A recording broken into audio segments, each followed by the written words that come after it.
Hello my friends, and welcome to Rick Reads. Today we'll be continuing The Demon with chapter 26. Victor scrubbed the blood from Stacy's floor, occasionally pausing to wipe his brow.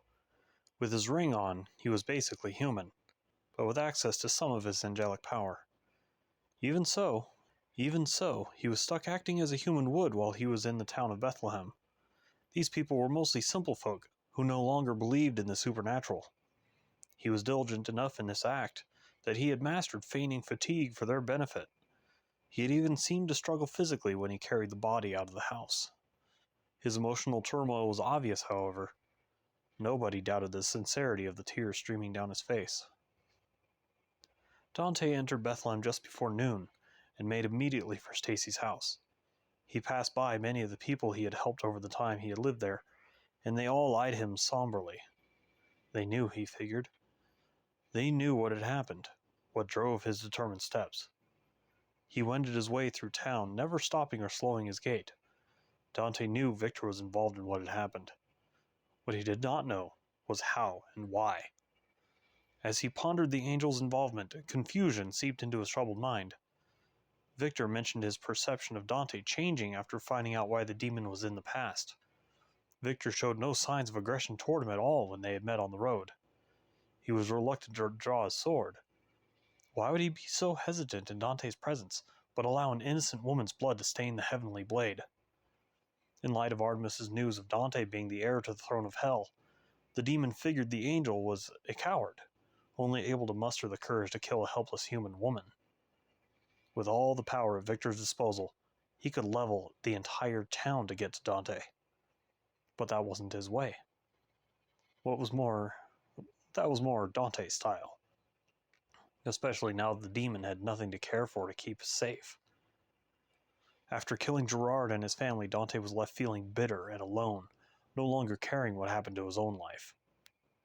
As he walked, Dante toyed with the notion of destroying the lives of every person in Bethlehem to draw out Victor. The temptation was nearly overwhelming. The dark tendrils of power rose once again from Dante's body, and he felt the raw power coursing through his veins. This was new. Even when he was in the past, bolstered by death's own magic, Dante never felt this powerful. It was intoxicating. Was this how a god felt? He looked at his clenched fist and watched the waves of excess energy float away on the breeze. He had shattered Artemis's jaw and snapped the Archangel's head back so violently it crushed the vertebrae in his neck. Given enough practice, Dante felt he could master this new power quickly. Then a new thought occurred to him. What if he did go to hell? How would his powers grow if he were to take up the mantle of king? He had heard that a demon was at its most powerful when awash in the chaotic energies of hell. How would that affect him when he had never been there? Once again, Dante allowed the temptation to turn his thoughts away from his intended course. With that kind of power, he could shape worlds, topple entire civilizations. What he did in the past was paltry in comparison. With him on the throne, there would be no new war to rival the likes of the Great War. No, it would be a slaughter. Dante was the rightful king of hell, whereas Damien, the previous king, was a usurper who stole the throne from his own father. Good old grandfather, Dante muttered. His steps slowed, then eventually stopped entirely. He stood on the outskirts of town, Stacy's home within view. His ring was pulling him toward the house, toward the bloodstain on Victor's blade, no doubt. I've changed my mind, Dante said to himself, turning away. I will avenge you, my love, but not today. I will return someday and exact my vengeance upon that angel and everyone he has ever loved. For now, I must go and take what is mine. And for what I am about to do, I beg you, forgive me. He began walking back into town, black waves of power emanating from his body. Such carnage, Death lamented as he stared into a scrying basin next to Artemis. My reapers will be busy for quite some time sorting out this mess. Artemis scowled and waved his hand over the image of Bethlehem in flames. The image faded, mercifully hiding the butchered, broken corpses of the innocent townsfolk. Only those on the outskirts of town survived. the archangel stated. But this was not an act of war. Consider it akin to what happened in Manhattan. He is ready and now willing to take the throne of hell. We shall help him settle in and call our first meeting to order shortly after. Once again, there will be balance. Each of the 3 thrones are filled and our worlds can move on. See to it, Death. The skeletal figure nodded and disappeared into a portal to his home realm. Artemis was left looking over the basin, wondering just how he would keep Dante from lashing out. Perhaps after the demon had had a chance to calm down, he can properly reign over hell. Death appeared before Dante as the demon walked away from the smoldering ruins of Bethlehem. What is it, Death? Dante demanded. Shouldn't you be busy collecting souls? The Reaper noted the lack of title in Dante's address. The demon had apparently lost his respect for him. I come to take you to your throne, he stated. If you're ready. Dante nodded. Take me to my kingdom, then. Death knelt on the ground and traced a small sigil in the soft soil with his bony finger. The sigil resembled an altered pentagram made from 5 conjoining circles with a larger circle surrounding the whole. With the completion of each circle, red-orange flames sprouted from the outlines. Upon completion of the sigil as a whole, the flames turned back and a portal opened in the air above the markings. Death motioned to Dante to step through. The demon looked at the portal and then the realm beyond, then looked to Death in puzzlement. It looked very similar to Earth, but with few differences. The Reaper motioned again and Dante hesitantly stepped through. Instantly, he felt the power in his body swell to enormous levels. More energy crackled through him than he had ever felt, but instead of wafting away on the breeze, he absorbed it, further fueling the massive reserve of magic at his beck and call. He was astounded at the new feeling within him, but was completely unprepared for what lay outward. His whole perception changed with that first step into his native realm. The sky was ablaze with blue fire, lighting the world in a pale blue glow. It resembled the cool light of dawn on a brisk autumn morning. The grass beneath his feet seemed more like soft green flames that had turned into a plant. Demons and devils were at work tending fields and working at their various crafts.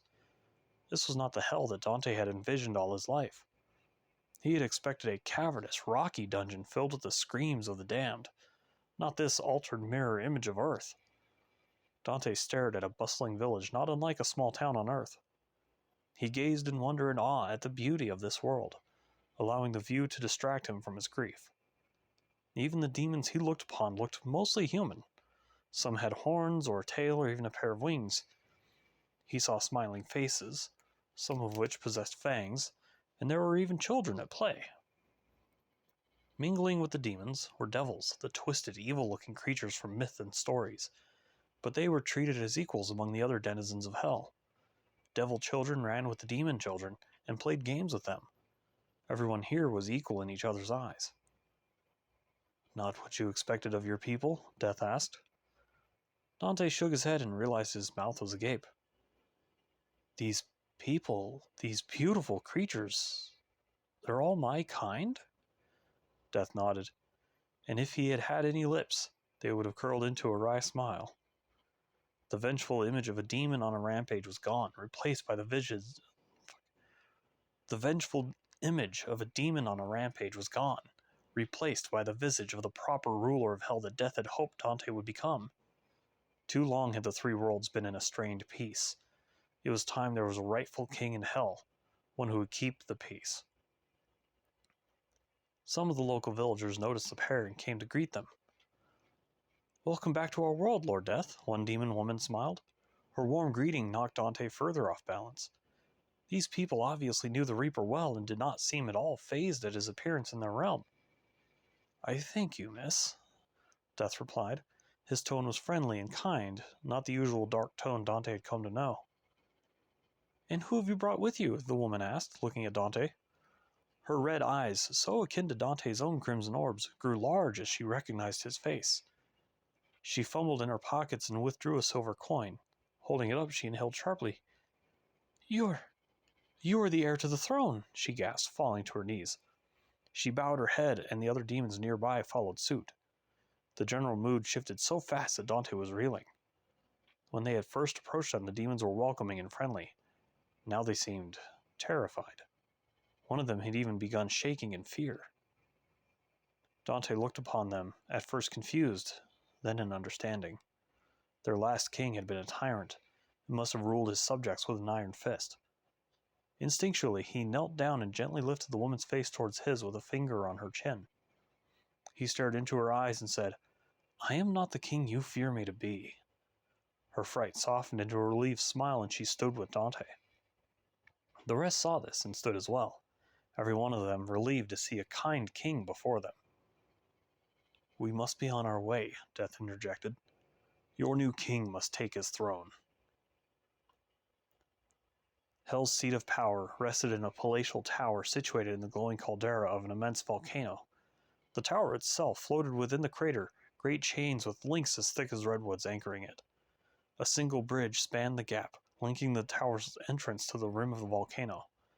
The bridge was the size of most highways that lay ruined on Earth, and held hulking obsidian statues of every king of Hell since the great Osiris himself, along the half closest to the entrance. As Dante walked along the bridge, a statue was magically forming on an empty pedestal.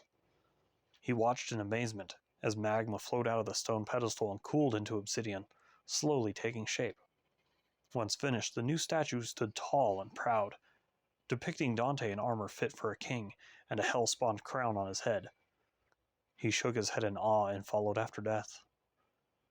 The great black wrought iron gates twisted into what looked like a thorny rosebush stood before them, barring passage.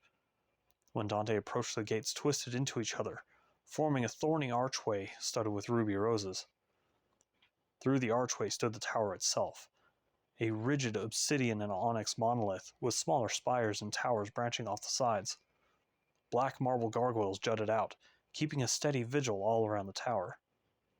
Some even came to life and flew in great stone wings to soar on the updrafts from the volcano's superheated lava. They patrolled the area and went back to their roosts. Dante felt all their eyes upon him as he entered the enormous oaken doors, swinging inward on well-oiled hinges. The great hall was immense, easily taking up nearly the full bottom quarter of the tower. Giant black marble columns lined the hall in 2 rows, supporting the lofty ceiling's great weight. Dante's hard-soled boots clacked loudly on the stone floor and echoed in the empty hall. Dark tapestries depicting great battles and scenes from tales hung from the walls, each one easily 2 or 3 stories tall. All the way toward the back of the great hall sat a grand throne of obsidian and ruby, the 2 glass-like stones intertwined to look like a raging red and black inferno. The throne stood to a height of just over 10 feet and sat nearly 4 feet wide. The seat was cushioned in plush crimson velvet, and the backrest was upholstered in a black fabric that seemed to drink in all light. Dante walked up the steps to the throne's dais and ran his fingers reverently across the beautifully worked stone. He looked to Death and sighed. "This is almost too much to bear," the demon muttered. "Do you feel the need to sit?" Death asked, amused at the demon's awe. "Take the throne, Dante, and claim your birthright." Dante looked back at the throne. The burning rage that had originally fueled his decision to rule Hell had abated, replaced by the desire to help the people of Hell, his people. He felt a cold skeletal hand on his shoulder. He turned, looking into Death's empty sockets. The Reaper nodded, assuring Dante he was making the right choice. Dante slowly sat on the throne, feeling the weight of a crown being placed upon his head. Death stood over him, pulling skeletal hands away, and moved backward down the steps of the dais. "You are king now," Death intoned, pulling out the amulet Artemis had shown Dante. He handed it to the new king, and Dante slipped the chain over his head. Once the amulet came to rest over his heart, Dante felt a surge of power rush through his spine. The realm of Hell had just granted him the power to rule over its people. Death would have smiled, and he said, "The 3rd throne is now filled, and our 3 worlds can finally be at peace." Dante shifted to a comfortable position on the throne and relaxed. "So, no coronation ceremony then?" he joked. "There will be one, once the rest of your kingdom knows of your arrival. I shall send a messenger through the realm, and there will be a grand feast in your honor." Dante nodded. getting a feeling that his life would change completely. Trepidation filled him for the first time since he came to Hell. What was going to happen next? How would he go about ruling Hell? Dante's head swam with questions, and he felt the weight of being king beginning to bow his shoulders. Then he straightened, defying the crushing weight of fear, and smiled. The throne was his. He had the power to do whatever he wanted. His people would thrive, and he would have his revenge against Victor. And that, my friends, was chapter 26. I hope you enjoyed it, and have a wonderful day.